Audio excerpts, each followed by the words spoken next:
नाजरीन, आप देख रहे हैं द लोकल जर्नलिस्ट और इस वक्त हमारे बीच मौजूद हैं नेशनल कांग्रेस वर्कर्स कमेटी संगठन इंडिया के जनाब कमल सवरवाल जी, जो कि राष्ट्रीय प्रवक्ता हैं। मैं एक चीज़ आपको बताता चलूं, कमल सवरवाल जो कि पहले नेशनल सेक्रेटरी हुआ करते थे, इनको एक और बड़ी जिम्मेदारी दी गई है, नेशनल स्पोक्स पर्सन बना दिया गया। शहर कोलकाता में जब इनको जिम्मेदारी दी गई, पहली बार कोलकाता आए और एयरपोर्ट में ही हमारी चैनल की टीम ने इनसे इंटरव्यू किया और जिस तरह से इन्होंने हिमाचल प्रदेश में अपने काम को दिखाया, जो रोल प्ले किया, तकरीबन मैक्सिमम सीट जिताने में। आइए बात करते हैं कमल सवरवाल जी से। सर, इतनी बड़ी जिम्मेदारी कैसा एक्सपीरियंस रहा सर, ये बताएं। पहले तो मैं आपके चैनल के थ्रू सभी देखने वालों का धन्यवाद करता हूँ। जय हिंद। कि जिन्होंने अपना समय निकाला हमारा लोकल जर्नलिस्ट चैनल देखने के लिए, उसके लिए बहुत बहुत धन्यवाद करता हूँ। और कोलकाता में जब मैं अभी दूसरी बार आया हूँ, फर्स्ट टाइम जब आए थे तो आप ही के चैनल थ्रू हमारा इंटरव्यू हुआ था। बहुत अच्छा अनुभव रहा है, लोगों ने अप्रिशिएट किया, लोगों ने पसंद किया, इज्जत दी, मान दी और काफ़ी सराहना हुई और अच्छा लगा सर, अच्छा एक्सपीरियंस था। कमल सवरवाल जी, एक इनिंग आपने सियासत में गुजारी है जी। और फादर्स भी आपके सियासत में रहे हैं, हुँ, ऐसा हम लोग की रिसर्च टीम को पता चला है। और द लोकल जर्नलिस्ट की हर मुमकिन कोशिश के रिसर्च वे पे ही हम लोग काम करते हैं। जी। क्या कहना चाहेगा, 13 दिसंबर नए संसद पे अटैक होता है, क्या लगता है सर, कितनी बड़ी चूक हुई? सर, ये बहुत शर्मसार बात है कि वर्ल्ड में हमारी सुरक्षा को देखा जाता है और एक हिंदुस्तान एक अपनी जगह रखता है सिक्योरिटी में, और ऐसी सिक्योरिटी होते हुए और इतना नए संसद को इतना सिक्योर बताते हुए जब ये इसका उद्घाटन किया गया था, तो हर जगह पे बताया कि सब आधुनिक सिस्टम लगाया गया है, कुछ भी चूक नहीं हो सकती है, परिंदा भी पर नहीं मार सकता है। फिर ये चूक हो जाना सिक्योरिटी के ऊपर एक शब्द रखता है, एक सवाल रखता है। तो इसका आंसर तो अभी हम इसके बारे में क्या बताएँ कि सिक्योरिटी की चूक कहाँ पर हुई है, क्योंकि अगर हम कुछ बोलें तो हमारे देश की इसमें हम इंसल्ट समझते हैं। सर, संसद का ये सवाल पूछना जी। इतनी बड़ी चूक, बहैसियत अपोजिशन पार्लियामेंट में 145 से 149 सांसदों को बाहर का रास्ता दिखा दिया जाता है, सस्पेंड कर दिया जाता है। क्या कहेंगे सर, डेमोक्रेसी के लिए ये कितना फायदेमंद है या नुकसानदायक है? सर, बिल्कुल नुकसानमंद है, बिल्कुल नुकसानमंद है, क्योंकि डॉक्टर भीमराव अम्बेडकर जी ने जो आम आदमी को एक हक दिया है बात करने का, डेमोक्रेसी हमारी कंट्री है, आज़ाद देश में हम रहते हैं। हर इंसान को आज़ाद रहने का हक दिया गया, हर इंसान को अपनी बात कहने का हक दिया गया, ये हमारा संविधान हमें हक देता है। और आज इस देश की ये हालत हो गई है कि अगर हम किसी से सवाल पूछते हैं, किसी के बारे में कुछ बात करते हैं, तो उसको जेल में बंद कर दिया जाता है, या फिर उसके ऊपर ईडी लगा दी जाती है, या सीबीआई का रेड करवा दिया जाता है, या उसको किसी और तरीके से प्रताड़ना दी जाती है।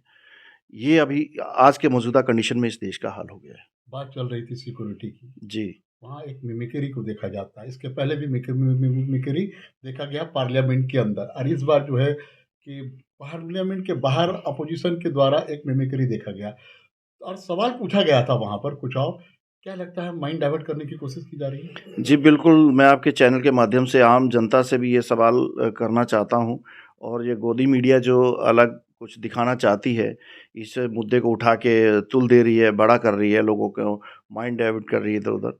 मैं उनसे ये पूछना चाहता हूँ कि ये मिमिक्री का जो चलन है, कहाँ से शुरू हुआ? इस खेती को किसने पैदा किया? हमारे देश के प्रधानमंत्री श्री नरेंद्र मोदी जी, ये उन्होंने शुरुआत शुरू की, और ये तो संसद के बाहर की बात है, उन्होंने तो मौजूदा संसद में उनकी मिमिक्री की। हमारे जो नेता हैं प्रिय श्री राहुल गांधी जी, उनके ऊपर कटाक्ष के शब्द बोले गए, उनको मूर्खों का सरदार कहा जाता है, उसको पप्पू कहा जाता है, उनके उनके ऊपर मिमिक्री की जाती है, उनकी माताजी को बेइज्जत किया जाता है, उनके पिताजी के ऊपर बीजेपी वाले कटाक्ष शब्द बोलते थे। तो हमारी तरफ से, विपक्ष पार्टी की तरफ से एक भी बता दीजिए कि उनके खिलाफ हमने कोई याचिका दायर की हो, या फिर हमने उनके लिए कहा कि ऐसा कहा जाता है, वो सहन कर गए। ये एक छोटा-सी बात को लेकर के बाहर अगर उन्होंने गलती की है, चलो मानते हैं कि गलती हुई है, लेकिन पहले शुरुआत कहाँ से हुई ये तो देखो ना। अच्छा, यहाँ पर ये भी मुद्दा देखा गया कि जाट जी, समाज को लाया गया, किसान को लाया गया। जी। इसके पहले जाट किसान नहीं था, जिस वक़्त आंदोलन चल रहा था 700 किसान की जान चली जाती है। सर वही तो बात सोचने वाली है ना, आज के नवयुवक को सोचना चाहिए, आज की जनता इस चीज़ को बारीकी से सोच समझे कि ये एक लोगों को भड़काने का काम कर रही है बीजेपी। क्योंकि 2024 के जो इलेक्शन आ रहे हैं, इनका काम ही यही है, किसी न किसी मुद्दे को पकड़ के उसको लोगों का माइंड डाइवर्ट करना और अपने इलेक्शन को जीतना। यही इनका सिस्टम है और कुछ नहीं है। साक्षी मलिक का स्पोर्ट्स को अलविदा कहना, क्या कहना चाहेंगे? कितना सर प्रेशर बहुत रहा? शर्मसार वाली बात वो है। भी जाट है। बिल्कुल, बिल्कुल। साक्षी जी जो हमारी बहन है, इस देश की बेटी है, हम अपनी बहन के लिए चाहते हैं कि उसको उसका सम्मान मिले, उसके लिए सारा देश उसके लिए आवाज़ उठाए, क्योंकि जब एक स्पोर्ट्समैन विदेश से जाकर के अपना एक मेडल लेके आता है, तो पूरे देश का सीना चौड़ा हो जाता है। हम निगाहें टिकटिकी लगा के देखते रहते हैं कि हमारा देश कोई मेडल जीत के ला रहा है और हम अपने स्पोर्ट्समैन की इज्जत मान करें, उसका सम्मान बढ़ाएँ, ये सब करें। लेकिन आज इस मौजूदा सरकार की हालत उन स्पोर्ट्समैनों की ये कर दी है मौजूदा सरकार ने कि उनको अपना सम्मान और हक लेने के लिए रोड पे आना पड़ रहा है। उनको प्रताड़ना झेलनी पड़ रही है और उनको लास्ट में ये है कि कहीं कहीं कुछ न्याय नहीं मिल रहा, तो उन्होंने अपना संन्यास ले लिया। कितनी शर्म की बात है। और भी उनके सहयोगी जो हैं स्पोर्ट्समैन हैं, उन्होंने भी अपने जो मेडल हैं वो जाके के उधर प्रधानमंत्री के उनके उधर जाकर के सम्मान अपना रोड पे फेंक दिया। कितनी बेइज्जती की बात है। सोनिया गांधी का ये कहना कि जमहूरियत का गला घोंटा जा रहा है, क्या कहना चाहेगा कमर सभरवाल? जी, बिल्कुल सर, बिल्कुल। ये संविधान का ही गला घोंटा जा रहा है और कानून व्यवस्था का ही गला घोंटा जा रहा है। और अगर आप चाहते हैं कि ये आगे ना हो, तो हम आपसे एक ही ये प्रार्थना करेंगे कि जागृत होना पड़ेगा। आम जनता को जागृत होना पड़ेगा, देश की आवाम को जागृत होना पड़ेगा और इनको अच्छा-बुरा सोचना पड़ेगा कि ये देश के लिए क्या अच्छा है, क्या बुरा है।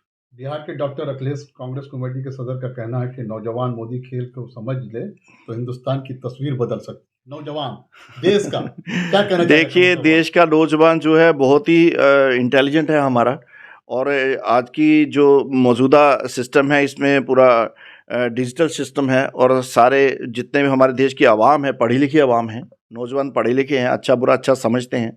लेकिन ये कोड जो है, अगर हम ये जो वोटिंग सिस्टम है, जो इलेक्शन सिस्टम है, अगर इसको सुधार लें, तो एक अच्छी सरकार लोगों को मिल सकती है और ये तानाशाही सरकार से पीछे छूट जाएगा और नौजवान एकदम से उनको रोज़गार भी मिलेगा, उनको अपना हक भी मिलेगा और ऐसे साक्षी के जैसे किसी खिलाड़ी को या किसी को अपना हक माँगने के लिए रोड के ऊपर लेटना नहीं पड़ेगा, उनको हताश नहीं होना पड़ेगा और अपने सम्मान को प्राप्त करने के लिए किसी के आगे गिड़गिड़ाना नहीं पड़ेगा। सर, आने वाला इलेक्शन क्या लगता है? ईवीएम तेरे नाम जिस तरह से 5 स्टेट में 1 कांग्रेस को मिला, 4 अदर पार्टीज को, क्या सर लगता है अभी तो ये खेल ना वही चलेगा? ईवीएम तेरे नाम 2024 क्या कहना चाहेगा कमर सभरवाल?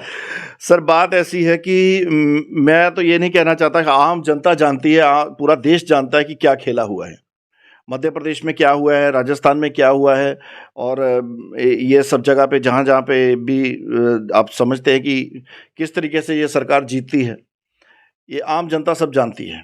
मेरे को कुछ कहने का ज़रूरत नहीं है, लेकिन मैं ये बात ज़रूर कहूँगा कि अगर इन्होंने इतना कहा है कि भाई हमने हमारे कार्यकर्ता कार्य करते हैं और हमने तरक्की की है, देश के लिए भलाई के लिए कार्य किया है, उन्नति की है, तो मैं एक अपनी जनता की तरफ से भारतीय जनता पार्टी को आग्रह करता हूं कि अगर आपको अपने कार्यकर्ताओं पे इतना भरोसा है, इतना विश्वास है, तो ईवीएम को हटा करके एक बार बैलेट पेपर पे इलेक्शन करवा लीजिए।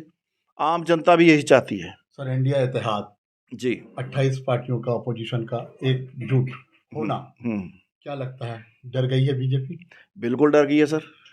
जब एक परिवार इकट्ठा होता है तो डर डर तो वाजिब है सर, डर तो है ही है। और इन्होंने देखो झूठे सच्चे अटकलें लगा दी है कि भाई ये इसमें डिवाइड हो गया, ये पार्टी इसको बहुमत नहीं कर रही, वो पार्टी इसको बहुमत नहीं कर रही, ये इधर जा रही है। ऐसा कुछ भी नहीं है। ग्राउंड लेवल पे हम लोग एक हैं, एकजुट हैं और हम सबकी सोच एक है।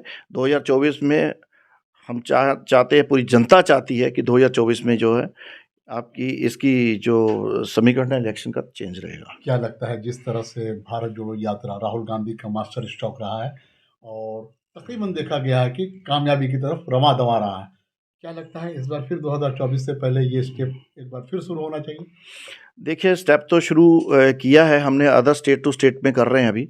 अभी उत्तर प्रदेश में हमने 20 तारीख को ये यात्रा शुरू की है और 4 या 5 तारीख को हम लोग लखनऊ में इसका समाप्त कर रहे हैं। उसके बाद फिर अदर स्टेट में चालू हो जाएगी। सब जगह पे हम लोगों ने भारत जोड़ो यात्रा की जगह पे भी यूपी जोड़ो, पंजाब जोड़ो, ऐसे अदर स्टेट टू स्टेट हम लोग यात्रा निकाल रहे हैं। 2024 के लिए कमल सभरवाल जी, जो कि सीडब्ल्यूसी के नेशनल प्रवक्ता हैं सर, क्या पैगाम देना चाहेंगे देश की जनता को, अवाम को, यूथ को पर्टिकुलर खासकर? जी, मैं आपके चैनल के माध्यम से अपने नवयुवक भाइयों को, अपनी सिस्टर्स को, माताओं, बहनों को, सबको मैं यही आदेश करना चाहता हूँ, यही मैं उनके आगे गुज़ारिश करना चाहता हूँ कि इस बार थोड़ा सोच समझ के वोटिंग कीजिए और एकजुट होकर के एक आवाज़ कीजिए, क्योंकि सब नेशनल पार्टी मिलके तो ईवीएम के खिलाफ आवाज़ उठा ही रही हैं। अगर अवाम भी ईवीएम के खिलाफ आवाज़ उठाए तो ये कुछ हल हो सकता है। इस बार ईवीएम के बिना इलेक्शन करवाइए और आपको एक अच्छी सरकार मिले, ताकि आपको ये जुमलेबाज़ी सरकारों से पीछा छूटे। बहुत-बहुत शुक्रिया कमल सभरवाल जी। तो नाज़रीन, आप देख रहे हैं ख़ास मुलाकात में कमल सभरवाल जी, जो कि राष्ट्रीय प्रवक्ता हैं एनसीडब्ल्यूसी के। और पल-पल की अपडेट्स के लिए आप बने रहें द लोकल न्यूज़ के साथ। मैं शमसुद्दीन, कोलकाता से। बहुत-बहुत शुक्रिया।